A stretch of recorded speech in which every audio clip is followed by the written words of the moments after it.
Rolling on with 3-round mock drafts, we're to number 30 in the Buffalo Bills. This is a team that's so close to a Super Bowl they can taste it. I love how this draft falls out for them because they have 3 picks in the first 2 rounds, and there are a ton of players that can help them. I've got 3 that I think would make them the favorite in the AFC next year. I'm at ESPN Draft Nerd Jeremy Green, and this is a 3-round mock draft for the Buffalo Bills. I'm unapologetic. We start with pick 30. Look, Buffalo needs corner help in absolutely the worst way. The problem is that there's been a big run, but there's one left that I don't love him on the outside, but damn, I love him as a move piece. Jahdae Barron, cornerback out of Texas. I don't think he is an elite outside corner, even though he was the Thorpe Award winner. You can give me all of those things. I watched him on the outside against high-level NFL receivers, and I think he's good. I just don't think he's great. I don't think he's the level of some of the other players in this class. But I do think as a move piece, in terms of playing a little safety, playing a little slot, playing a little on the outside, I think he can be an absolute stud. He did play 160 snaps at safety last year, played 122 in the slot, 679 as an outside corner. He's really good against the run. He's a really aggressive tackler. He's a really good tackler. I just don't think he's great in man coverage, and that's where it kind of falls apart for me. When people start talking about him going in the top 10, that's insanity to me because he's one of the smallest corners in this class, and he's just not that great in man. Now, a zone coverage team that plays nothing but zone, okay, now I understand why you would take him to the top half of the draft. I think his perfect fit is with the Buffalo Bills as a move piece that they can use in all of these different ways in that Brian Branch, C.J. Gardner-Johnson type role in a way that it gives them an element that would boost the other corners on this team. Pick at number 30 for the Buffalo Bills, Jahdae Barron. Pick 56, this is one of the weirder prospects in this class. There are a lot of receivers in this 2025 NFL draft class. And then there's the player that I'm taking at 56, Savion Williams. Wide receiver, running back, does a little bit of everything from TCU. He's 6'5", and basically he's Cordero Patterson. He played a lot of running back at TCU, really elusive. Some of his best snaps are at running back.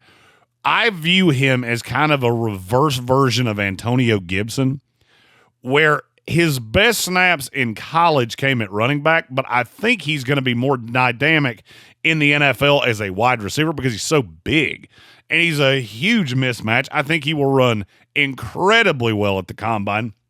He's not a polished route runner at all. Drop rate was 11.8%, which is scary. That is way below what you want it to be. But then you get to his contested catch rate, which was 88.9%. This kid is really good with the ball in the air. I think Josh Allen would absolutely love him. I think Joe Brady would love him. He would take a little bit off of James Cook, take a little bit off of Khalil Shakir, and basically just becomes a weapon.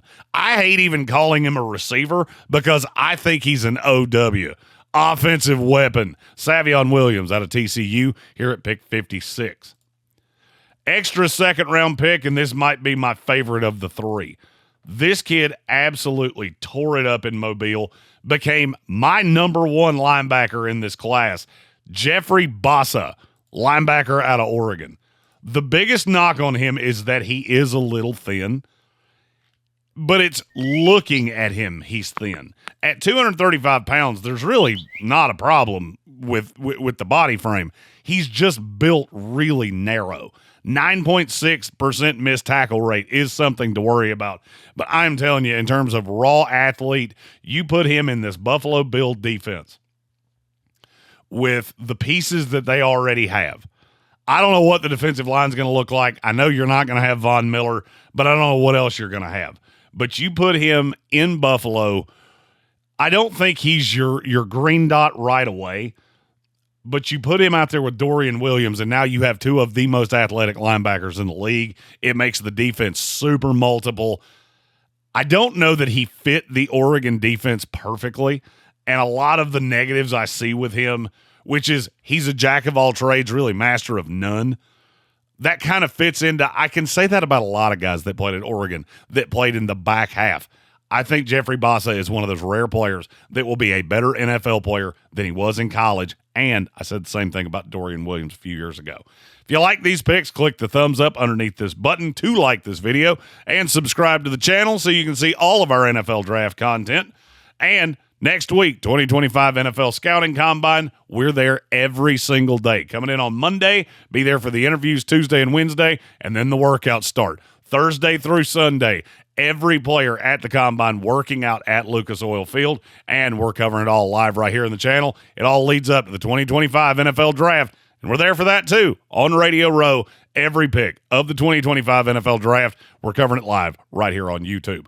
I am at ESPN Draft Nerds. You can find me there on Twitter. You can also find me every weekday at noon on ESPN Radio Asheville, the iHeartRadio app, and right here on YouTube. I'm Jeremy Green, and this was a 3-round mock draft for the Buffalo Bills. I'm unapologetic. Cancel, yeah, you can try. You can't cancel what's been tonight. I ain't been had a shit, no silver spoon inheritance. Tired of trying to be what other people want me to be. And now you get what you see. Now